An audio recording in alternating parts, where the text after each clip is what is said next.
ఆంధ్రప్రదేశ్ ఉప ముఖ్యమంత్రి పవన్ కళ్యాణ్ ఇప్పుడు తమిళనాడు మీద కన్నేశారు. బీజేపీ ఆయన్ని ఉపయోగించుకుంటుందా? ఆయనే బీజేపీ కోసం అన్నింటికీ సిద్ధమైపోతున్నారా? కారణం ఏమైనప్పటికీ కూడా తమిళనాడు ఎన్నికల దృష్టిలో పెట్టుకుని పవన్ కళ్యాణ్ పూర్తిగా బీజేపీ అజెండాకు తగ్గట్టుగా వ్యవహరిస్తున్నారు. బీజేపీ లక్ష్యాన్ని చేరేదానికి ఆయన ఒక పావుగా మారుతున్నట్టు స్పష్టమవుతుంది. మరి ఇంత చేసి అన్ని కష్టాలు పడినప్పటికీ పవన్ కళ్యాణ్ లక్ష్యాన్ని చేరతారా? ఇదే అసలైనటువంటి ప్రశ్న. వాస్తవానికి తమిళనాడులో బీజేపీకి పెద్దగా పునాదులు కూడా లేవు.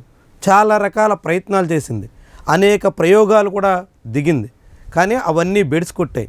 ఆఖరికి అన్నామలై లాంటి ఐపీఎస్ అధికారి ఉద్యోగాన్ని వదులుకొని వచ్చినటువంటి నాయకుడి ద్వారా మొత్తం తమిళనాడు రాజకీయం తలకిందులైపోతుంది అంటూ ప్రచారం చేసింది. తీరా సాధారణ ఎన్నికల నాటికి వచ్చేసరికి అంతా తిరగబడిపోయింది. బీజేపీ ఆశించిన ఫలితాలు రాకపోగా తీవ్రంగా భంగపడాల్సి వచ్చింది. ఆ పార్టీకి ముఖ్య నాయకులందరూ కూడా ఘోర పరాభవాన్ని మూటగట్టుకోవాల్సి వచ్చింది. అంతటి ఘోర పరాజయం తర్వాత ఇప్పుడు అసెంబ్లీ ఎన్నికల నాటికి ఎంత మేరకు కోలుకుంది అన్నది ప్రశ్నార్థకంగా మారింది. ఇలాంటి తరుణంలో పవన్ కళ్యాణ్ని ఉపయోగించుకుని ఆయన సినీ చరిష్మా ద్వారా జనాకర్షణ చేసి తిరిగి మళ్ళీ బీజేపీని గాడిలో పెట్టుకోవాలని ఆ పార్టీ నాయకత్వం ఆశిస్తుంది. రేపు వచ్చే ఏడాది ఆరంభంలో జరగబోతున్నటువంటి తమిళనాడు అసెంబ్లీ ఎన్నికల కోసం ఇప్పటి నుంచే పావులు కదుపుతుంది.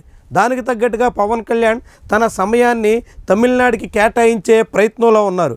పదే పదే తమిళనాడులో పర్యటిస్తున్నారు, పలు కార్యక్రమాలకు హాజరవుతున్నారు. తాజాగా మురుగన్ భక్తుల సమ్మేళనం పేరుతో నిర్వహించినటువంటి కార్యక్రమంలో కూడా ఆయన పాల్గొన్నారు. ఈ కార్యక్రమంలో ఆయన ప్రధానంగా మత ప్రాతిపదికన చీలిక తెచ్చే ప్రయత్నం చేశారు. హిందువులు అంతా ఒక్కటి అని చెప్పే ప్రయత్నం చేశారు. తద్వారా బీజేపీ ఎజెండాను తమిళనాడులో అనుసరించాలని ఆయన ఆశిస్తున్నారు. కానీ తమిళనాడు రాజకీయాలు భిన్నంగా ఉంటాయని, తమిళనాడులో మతతత్వ పోకడలను సహించరని, నేరుగా మత రాజకీయాలకు పాల్పడిన బీజేపీనే వాళ్ళంతా పక్కన పెట్టేశారని పవన్ కళ్యాణ్కి తెలుసో లేదో తెలియదు, కానీ ఆయన కూడా బీజేపీ లక్ష్యాలను, బీజేపీ ఆశయాలను నెరవేర్చేదానికోసం బీజేపీ ఎజెండాను నెత్తికెట్టుకుని తమిళనాట అడుగు పెడుతున్నారు. అదే సమయంలో ఆంధ్రప్రదేశ్ వ్యవహారాలకు సంబంధించి ఆయన తగినంత సమయం ఇవ్వడం లేదు అనేటువంటి వాదన బలపడుతుంది. తన అసలైనటువంటి క్షేత్రమైనటువంటి ఆంధ్రప్రదేశ్ను వదిలేసి ఇప్పుడు తమిళనాడులో విన్యాసాలు చేస్తుండడం చివరికి పవన్ కళ్యాణ్ రెంటికి చెడ్డ రేవడిగా మార్చేస్తుందా అనేటువంటి అనుమానం కూడా కలుగుతుంది.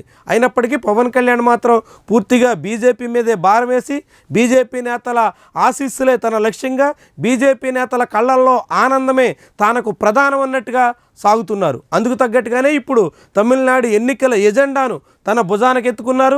తమిళనాడులో బీజేపీని గట్టెక్కిచ్చే బాధ్యతను మోస్తున్నారు.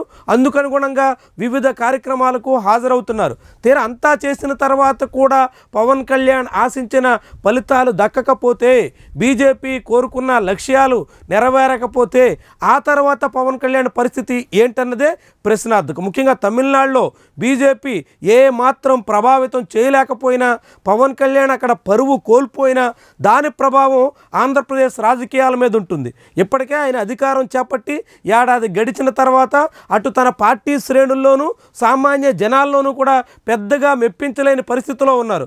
ఒకటి అరా కార్యక్రమాలు సక్సెస్ఫుల్గా నిర్వహించడం మినహా ఆ తర్వాత పవన్ కళ్యాణ్ తనదైన మార్కుని చూపించలేకపోతున్నారు. రాజకీయంగా తన ముద్ర వేసే ప్రయత్నం చేయలేకపోతున్నారు. ఇలాంటి సమయంలో తమిళనాడులో పరాభవం ఎదురైతే మాత్రం అది పవన్ కళ్యాణ్ ప్రతిష్టకు చాలా తీవ్రమైనటువంటి హాని చేసే ప్రమాదం ఉంటుంది. ఆంధ్రప్రదేశ్లో కూడా పవన్ కళ్యాణ్ రాజకీయంగా భంగపాటుకు గురయ్యే ప్రమాదం పొంచి ఉంటుంది.